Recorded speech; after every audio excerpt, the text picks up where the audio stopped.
Maria, you shouldn't make jokes like that, especially publicly. Well, in short, here we are all laughing at the Russian Black Sea Fleet because it's such crap. And there is a joke that crap doesn't think. So keep your jokes to yourself. But you know what does think? The big, powerful, invincible Russian ships. I'm Maria Drutska, and today I will tell you how yet another ship of the Russian Black Sea Fleet gained negative buoyancy. Last night, the Ukrainian armed forces struck the patrol ship Sergey Kotov near Feodosia in the occupied Crimea with unmanned boats. It's reported that it was a complex combined attack on several targets, including the Crimean bridge. The Russian Ministry of Defense traditionally keeps silent. The Sergey Kotov was launched on the beginning of 2021, and in the summer of 2022 it joined the fleet. It was touted as a super modern ship, practically invincible to radars, despite the fact that the crew was informed about the enemy boats in the water 40 minutes earlier. They failed to destroy them all. Two unmanned boats struck both sides of the vessel, according to Grey Zone. It is also reported that the explosion of the ship's artillery ammunition destroyed the K-29 deck helicopter. As said in an interview by the spokesperson of the Ukrainian Naval Forces, buy one, get one free. Why pay more? I mean, who doesn't like sales? The AK-176 artillery installation might have also been damaged. This is a single-barrel shipboard automatic artillery installation of 76.2mm caliber, developed and produced in the USSR for small displaced ships designed to engage coastal sea and aerial targets, including Harpoon missiles. According to the radio interception of the commander of the 184 Brigade of the Black Sea Fleet's water area protection ship, the Sergey Kotov remained afloat, but after attempts to be towed, it sank.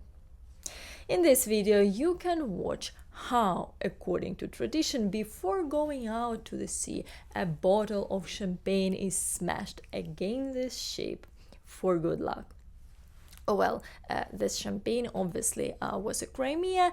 Crimea is Ukrainian, and also this tradition definitely worked out for the ship, just not quite the way the Russians had hoped, which is quite strange because we know that everything goes according to plan for Kremlin and Putin. As for the crew, according to the GUR, main intelligence directorate of the Ministry of Defense of Ukraine, 7 Russian sailors died and 6 were wounded. It was probably possible to evacuate 52 crew members who were on the ship. The Russian side, of course, does not like to talk about such things, so we can enjoy the salty tears of Russian war correspondents, which would just be right for my Vatnik martini. And as one upset war correspondent wrote, if things continue this way, the Black Sea Fleet will be left with only catamarans and rubber bananas for tourists. Here, of course, I cannot disagree with him. Before I continue, I want to thank all of you who send coffees and buy me a coffee and become Patreons. It helps keep doing this work and develop a channel. Subscribe to my Twitter page as well, where I post regular updates about the situation in Ukraine, and to my Instagram, where sometimes I show the daily life in Ukraine. While the GUR of the Ministry of Defense and the naval forces of the armed forces of Ukraine were replenishing the Black Sea Fleet with submarines, Putin was wandering around in Stavropol, don't ask me where it is, I don't know, and looking at choice tomatoes picked by the latest Technologes by a robot. Yes, Yes, you all Americans, NATO members, and so on, you couldn't even dream of the technologies Russia possesses, which of course have no analogs. This video is a whole 60 seconds long, but let's watch it out of interest. The first 30 seconds of the video, an incredible, super modern Russian robot can pick a tomato. And the second 30 seconds of the video, a backward, pathetic Boston Dynamics robot is doing God knows what. And finally, about my dear Maria. You cannot even imagine what an honor is to share the same name with this person. Of course, I'm talking about Maria Zakharova, the spokesperson of the Russian Ministry of Foreign Affairs.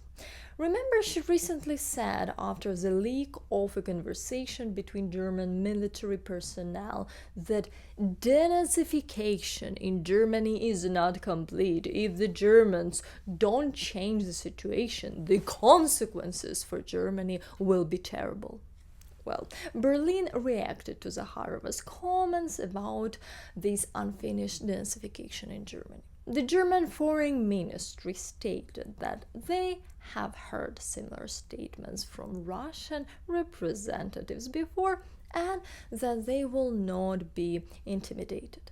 Well, what I can say, while Maria is preparing the Bundestag in 3 days, of course, right after 741 days of denazification in Ukraine, well, the best way for Germany to show that it's not afraid is to send us Taurus missiles. And while the Germans are demonstrating how they are not afraid of Maria Zakharova, Macron called world leaders cowards and called for mobilization in the war against Russia, writes Reuters.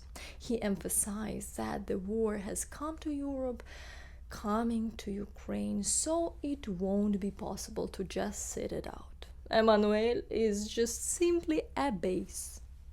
That's it for today, and I want to thank all of you for supporting Ukraine, watching Ukrainian content, and if you like this video, you can support the channel's development on Patreon or buy me a coffee.